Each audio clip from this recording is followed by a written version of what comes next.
This is the Widow Podcast, and I am Karen Sutton, the Widow Coach. I'll be supporting you through the loss of your life partner so you can find a more positive way through your grief.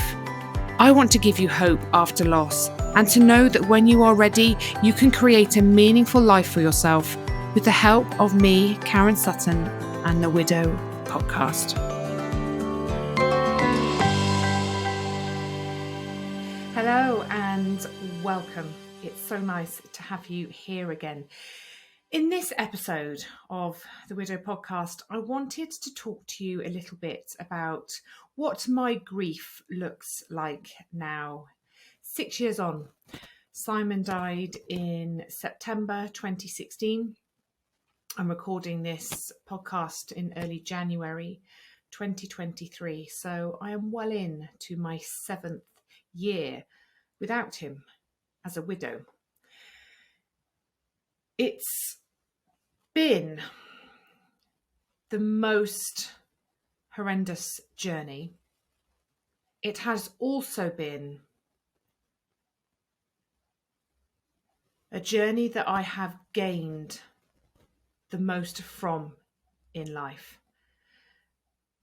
And I know that's quite hard to fathom, to understand, especially if you're in the very early days, the raw days of your loss, because it genuinely feels like your world is over. Your best days are behind you. You think you are never going to find peace, contentment, balance in your life again. You think you're never going to feel safe in a world in which you feel very vulnerable in. And that's valid, that's natural, that's real. And it feels like your genuine truth. And I get that because it was mine too. I really did think, I was 39 when Simon died. Not that old. But my story was that I was too old to find happiness again, that I would never find that in my life. I would never be able to create something for me that was meaningful, that felt good, that I was proud of, because I wasn't capable. I was too old. It was too late. And I couldn't do it on my own. I couldn't do it without Simon. Simon left a huge, huge void in our lives. And that void is still there. However, we have grown around it. We have changed. Our lives have gone in a completely different direction to what we thought it would, to what we wanted it to do, for what we'd planned to do. Of course, because when your person dies, that impacts every corner of your universe. And the story we tell ourselves at the beginning, that changes, that evolves as you move through your grief. And I want to help you see that. Now, not because I'm wanting this to be a benchmark for you. I don't want you to use this as a comparison tool. Wherever you are in your journey, you don't have to get to where I'm at the same time that I've got to it. You know that we all do this very differently. Our situations are very different. Our experiences are very different. Our support networks are very different. There's so much within widowhood that, isn't the same for us. As much as we have lost a life partner, there's so much in it that is affected, that can be very different. So I don't want you to look at this and think that this is where you've got to get to. This is where you are going to get to. I don't want you to compare and think, oh, I'm not nearly there yet and I'm nearly at that point, or I've gone past that point and I'm nowhere near it either. This is just to help you see what is possible in your grief. And you may get there at a very different time to me. You may get there before my time. You may get there after my time. You may not get there. You may get somewhere completely different. And that's okay too. This is just my truth. This is just my story, which I hope gives you some hope, gives you something to hold on to, so that you can see that where you're at isn't permanent, that the stories that you're telling yourself, as much as they feel true to you now in this moment, they are not going to be true for you forever. Things will change. You will change. So much is going to change. And those changes are scary. I get it. I spent a long time fighting the changes. You know, I really didn't want anything to change. I didn't want to change. I liked my life. It wasn't perfect, don't get me wrong, but it was okay. It was working out. You know, the kids were starting to get a bit older. They were 9 and 5 when Simon died. Those really young, you know, really having really young children, and the strain that puts on you, that was starting to ease off. They were both at school, and you know, we were doing well. And I didn't want to change. I liked who I was, so I did fight it. But actually, I realised that in the fighting of it, I was holding myself in a place of deep discomfort.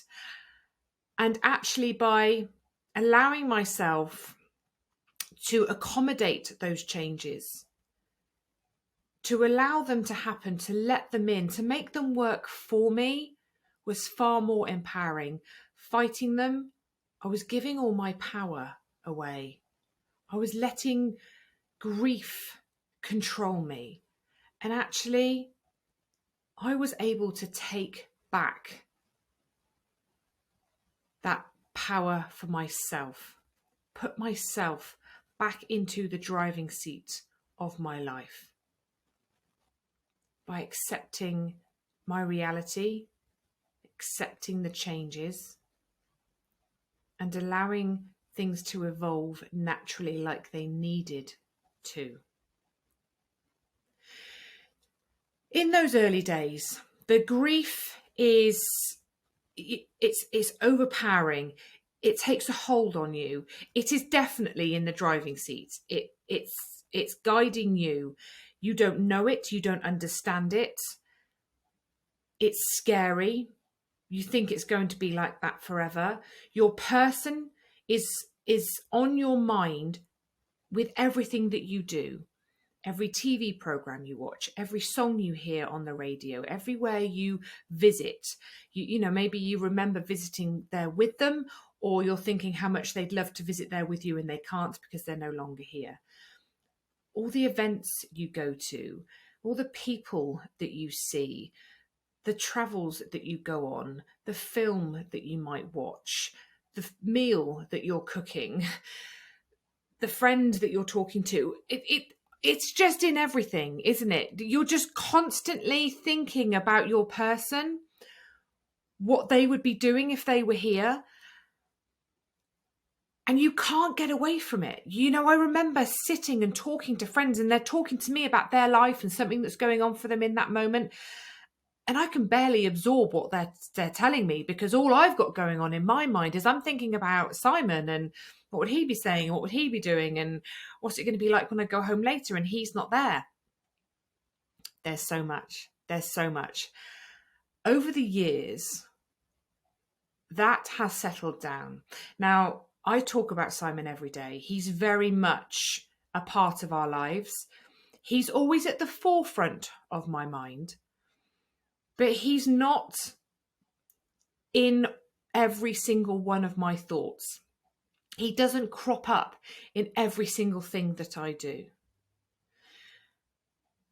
And that felt weird at first, because you think that you're forgetting them. But actually, you know, when we're being realistic about it, we don't think about the people that are alive, that are still in our lives all the time. We haven't got a capacity to think about one person all the time. Now, understandably, when somebody dies, this happens. That's grief. We're trying to process the loss. We're trying to make sense of it. And that's not easy to do. And it takes a long time, especially when it's a life partner and they are in your life. Everything that you do comes back to them. They are home. And home is no longer there. So where do you go? Where do you fit? Why does everything feel so different? Because you can no longer just go home and feel safe anymore.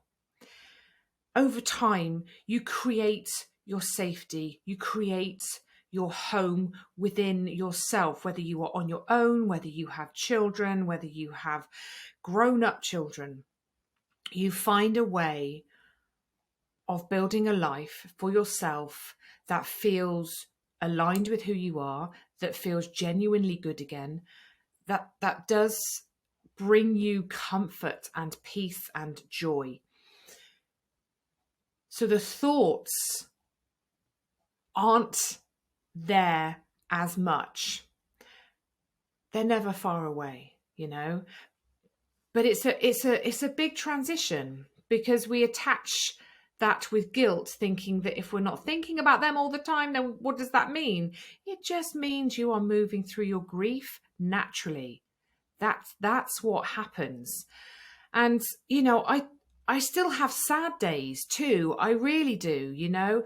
New Year's Day for me was a particularly sad day. I woke up, I had that knot in my stomach. I just wanted to speak to him. I wanted to share things with him about life. I wanted to know his thoughts, his opinions on things. I just wanted to genuinely sit and have a conversation with him. However, the way I miss him now is also very different to the way I missed him in those early days.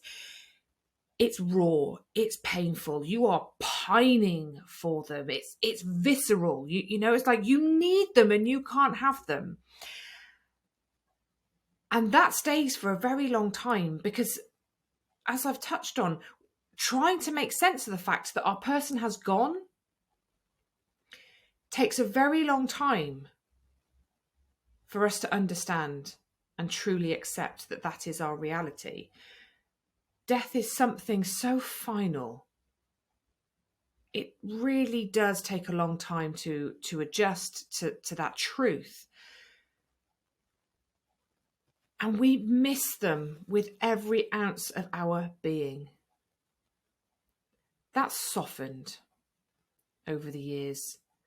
I do miss Simon, and there are days when I do really want to have a conversation with him. But it's not a pining, it's not a pain. It's gentle, it's manageable. It's there. I know it's there and I'm comfortable with it. But it doesn't take me to my knees anymore. It's just softly in the background. And that's also quite hard to accept as your reality, because, you know, on those, because genuinely, there are days when I don't miss him at all. If somebody said to me on some days, "Are you missing Simon?" I'd be like, no. I'm genuinely, I'm at peace with the fact that he's died. I've created a really good life for myself. I like everything that I have and everything that I do. I'm sad that he's not here to see it, but I'm okay. I'm not, in this moment, I am not missing him. And that is my truth. More than it is my truth that I miss him. And, you know, if I was to really sit down and think about it, yes, of course, I'd love to talk to him all the time. But I understand I can't. So you create something around that, don't you? You acknowledge that as your reality. And you learn how to be without your person. So that's changed so much too. And in some respects, I don't know where Simon would fit in my world anymore. I've met Andy. I'm with Andy now, and the two girls, they're so much older. Obviously he would fit in their lives, but where would Simon fit in my life? And I think this is a big thing for us as widows, as we move forward and as we meet someone else. And when you meet someone else, you don't stop loving your person. I truly believe that you love your person forever. That doesn't die. Death does not come between love. It doesn't. It can take somebody away from you in a physical sense, but it can't take love away from you. It's not powerful enough to take that away from you. So I do believe we always love our person. We also have room in our hearts to love other people. And that doesn't take anything away from us. There's so much space for so much love. There really is, and it's a beautiful thing, like having children. Whether you have one child or 10 children, you love all your children. You don't have enough love just for one child. And I think that's the same for anyone in your life. There's no limit on love. So I've created this new life for myself, and it looks, when Simon was alive, I was a midwife, a nurse. I was working shifts. I was very different to how I was now. It's essentially the same person, but the things that I enjoyed doing, where I found my joy, those things look very different. How I live my life is very different, and who I am as a person is quite different, because I've done so much inner work on me. I really have worked incredibly hard on me, that I have found this comfort within myself, a confidence maybe. Now, don't get me wrong, I'm not saying I'm perfect and I've got all this sorted and I'm in complete control of my life. That's ridiculous. I'm really not. But I've really, learnt about me, who I am, what I value, what's important to me, what I want from life, what lights me up. And I didn't know all those things before, because I hadn't really done any work on me. I wasn't particularly self-aware, and I am self-aware now, and I continue to do the work on me, because I think it's a lifelong job. And we owe it to ourselves, because we are always evolving, we are always changing, and life's always throwing us curveballs, and these things teach us so much about ourselves. So I think, what my life as it is now, where would Simon fit in it? And that's really hard for me to think about. It's a bit of a ridiculous question, but anyone else that you lost in life, a parent, a sibling, a friend, a child, there would always be space for them in your life if they were to come back. Again, ridiculous, I know, because nobody's coming back. However, when you have been married to someone and they've died, and then you've met someone else and created a new relationship, where would they fit if they came back? These are my thoughts in my head. Maybe I'm a little bit crazy. Maybe if you are a widow and you have gone on and created a relationship with someone, does this go on in your head? I have had a conversation with a couple of widows about this, and it has resonated. But it's hard, right? It's hard, because you want to be able to say, I just want him back. I want him back, and I want everything to go back to how it was. But so much has changed now. I don't know that I do want my life to go back to how it was. Does that mean I don't love him? Does that mean I don't want him to come back and be in my life and be in my children's life? No, it's just complex and it's complicated. And trying to make sense of these things can be challenging for us, because we start to doubt ourselves. But again, I've made my peace with it. I know he's not coming back. I know he'd want me and the girls to be happy, whether that's on our own or with somebody. I think, as much as I now have Andy in my life and he's brought so much happiness, he really has. It's nice to love and be loved 100%. I've always said, for me, life is better shared. However, I know that if I hadn't have met Andy, I'd have made my life work on my own too. Because I was absolutely determined that that was being my truth. You don't have to meet someone else to be happy again. It makes life easier in a relationship. Of course it does, because, you know, when you lose your life partner, you've got double the workload with half the workforce. And, you know, when you meet someone else and you create a partnership with somebody new, you create a working relationship again, don't you? And you have your roles in that. And I know he's not the girl's natural father, but he's able to help with lifts and stuff to places, you know, and they've both got to be in different places at the same time. That does make life easier. However, I know I would figure it out as well if I was on my own, because you have to. And that's almost become my mantra in life. I will figure it out, because that's what I've done up till now, and that's what I will continue to keep doing. The grief around the girls losing their partner is sometimes a much deeper grief for me.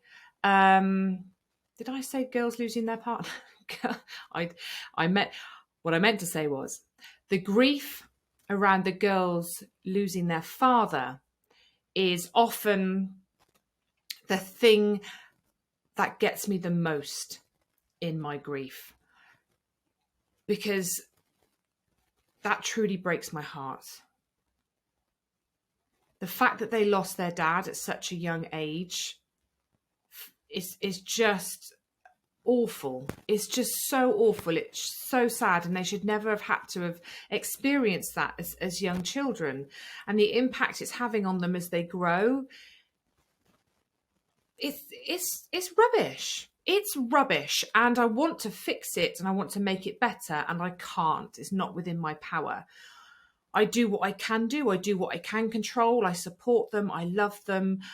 I meet their needs in the best way that I can. I can't be mum and dad. I can only be mum. And that is the hardest thing for me in my grief, is supporting my children and seeing them grow without their dad. All the things that he could have taught them, all the things that he would have supported them with, his wisdom, his knowledge, his understanding, just having your dad in life. It's so incredibly sad. It really, honestly breaks my heart.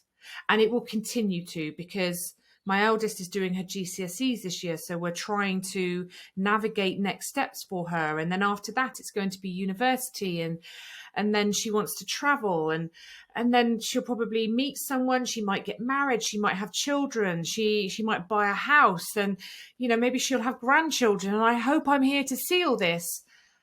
And if I am, I will be so happy, and I will be so sad for her that her dad isn't here to share these things with her. So that I find really difficult. We're figuring it out. We're finding our way. We're doing it together. Team Sutton. And we do, but it's sad and it's hard. But it does, you do find your way with it. You do. I mean, I think I have a much closer relationship with my children than I ever would have had, because of everything that we've been through. We have an unbreakable bond. We've been through something so big together, which unites us and brings us closer.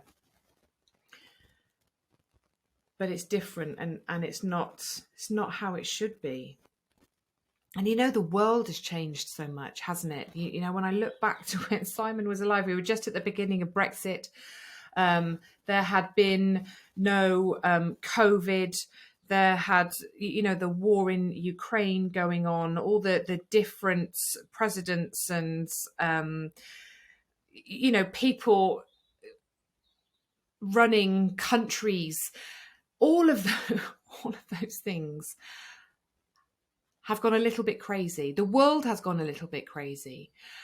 Simon was very into his politics, and and really became quite passionate about a lot of subjects within that. And I don't know what he'd say about a lot of things anymore. So much time has passed, and this has created a greater space between us. When I look back at my life with Simon, it's almost like that was another book. It's not even another chapter. It was another book. Like the life was so different. I feel like I'm in a completely different story now. And I used to know the things he would say and the opinions he would have on something, or the words of wisdom he would impart on us as a family. As we're getting older, as the girls are getting older, as the world is changing, as I'm changing, I don't really know what he'd say anymore. I don't know what his opinion on a lot of things would be. I find that quite hard. I try not to spend too much time in that space because I can't do anything about it. I can't change it. Essentially, my grief has become a companion that none of us want in life, but nevertheless, we're all going to become affected by grief in some way or another. And yes, it's not a companion that particularly you want to embrace, but I have learned to embrace it. I have become comfortable with the uncomfortable. I understand it. I know it. I know the feelings. Yes, so I want to run from them sometimes. I want to hide from them. I want to ignore them. I don't want to face them. But they're still not comfortable feelings. You know, we are designed to run from discomfort, from pain, from fear, from all those things. But I understand that now. And I'm able to sit with it. I'm able to feel it. I'm able to get curious about it and work my way through it and come out the other side. It's like a comfortable jumper that I put on, and I feel like I wear it well. I'm no expert, and there are times when it gets me and I cry and I'm sad and everything feels rubbish in life, and and you get down and you feel low. But that's life, right? You know, we can't always be up. That's not how it works. And Simon gave me so much in his life and in his death. And I'm grateful now. I'm grateful for all those things. If somebody said to me at the beginning, you're going to learn so much in your grief that you will be grateful for, I would not have appreciated that one single bit. And I understand that if you are in the very early raw stages of your grief, there might be things that I'm saying here that feel very uncomfortable to you, that feel quite triggering to you, that you don't want to hear and you don't know what to do with. I get it. I do. And just know that maybe this isn't your truth for now. Maybe you're not ready to hear these things now. But there's a possibility that one day it might be your truth. And that doesn't take anything away from you.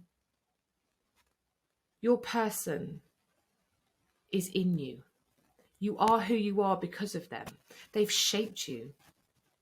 They've given you some of your values. They've given you some of your beliefs. They've helped you make some of the decisions you've made in life. And, we've learned so much from them. And their death, I truly believe in life that we learn so much more about ourselves in our more difficult moments than we do in our lighter, brighter moments, because we've got to work so flipping hard to get out of those dark moments.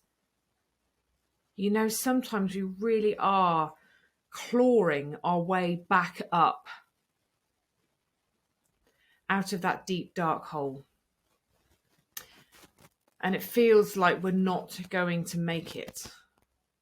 Sometimes, do we even want to make it? Because the pain is so intense. And what even is this all about if I can't do it with my person? I get it. I do get it. But that isn't permanent. That isn't going to be your truth for the rest of your life. It does come down to the choices you make. You know, I think we've got to work through our grief. We've got to decide how we choose to respond to our loss. And some people may choose to stay in their grief because that's what they feel like they need to do. And that's fine. There's no judgment, there's no criticism. If that's what you feel you need to do, it's not what I wanted to do. I don't want to stay in that deep, dark hole. You know, that's not the only thing that connects me to Simon. The pain does not connect me to Simon. My love connects me to Simon. And, you know, I truly believe that we are able to remember our person with more love than pain. It takes a long time. It takes longer than you want it to. It takes longer than you expect it to. But it's possible. It's possible by doing the work, by learning to understand you, your grief, and what all that means when it comes together. It gets easier. Some people like to say, doesn't get easier, you get stronger. Whatever way you want to look at it, I believe it becomes easier. It's not as heavy. I don't feel like I'm drowning. It doesn't control me anymore. Yes, there's a hole. There's a huge void where Simon used to be, and that will always be there. But you find a way, you do find a way, and you are able to feel like you can live again, not just exist from day to day, working your way through it. Keep moving. Just moment by moment, day by day, week by week. Keep moving, keep going. Reach out to people, ask for help. Take those steps. Try something new, because everything's different now. Everything's different now. And different things are going to light you up. And always find something that lights you up. Always. When you're ready to start creating your new life, don't settle for anything less than lighting you up. Life is short. Who knows when it's going to end? Dream big. Do the thing. Stare fear in the face and go, I know you're there, but I'm going to do this anyway. Spend time with the people that you love. Take the photos. Make the memories. Because one day those people might not be there either. Try and stay in the present. When we look behind us into the past, that hurts. The past is a place of reference, not a place of residence. And try not to think about the future in terms of how awful it's going to be, how sad you're going to feel, how alone you're going to be. Because those things might not be true. Stay present in the now. Find something in this moment that makes you feel good. And like I say, just keep taking those steps. You will find your way. Work on you, invest in you, do the things that you know are going to support you in your grief, and it will all fall into place. You don't have to do this alone. Find a support group, join a group of doing something that you love. Get out there, step out your comfort zone a little bit. This is going to reveal parts of you that you didn't know existed. You're going to discover so much about yourself, you're going to blow your own mind, honestly. But you've got to get out there and do those things. Choose you. Choose life. Choose to rise. Give yourself permission to grow around your grief. Open your heart to new possibilities and new opportunities, knowing that it doesn't take anything away from you. Your love is yours to keep. The passing of time cannot take that away from you. Creating a new life cannot take that away from you. Do what you need to do for you, knowing that you will learn how to carry your grief forward with you. You're not moving away from it. You're not leaving it behind. It comes with us. It shapes us. It molds us. But that doesn't have to mean it defines us in a negative way. You are able to remember your person with more love than pain, 100%. You are able to find peace in your heart again. You are able to find joy in your soul. You are able to create something utterly amazing. And you will be happy. You will breathe. And it will feel good for you again. But do it your way, in your own time, at your own pace, in a way that feels good for you. Be patient with yourself. Don't expect too much too soon. Know that it does take a long time. I hope this has helped. If it has, please do share it with someone and rate, review, subscribe to the podcast wherever you're listening to it. It really helps me reach more people that need this support so desperately. Sending you lots of love. Take care. Thank you so much for listening to the Widow podcast with me, Karen Sutton. If you would like to be part of a supportive community of people who understand your grief, come and join my free Facebook group, Widowed and Rising. And make sure you tune in to the next episode of the Widow podcast.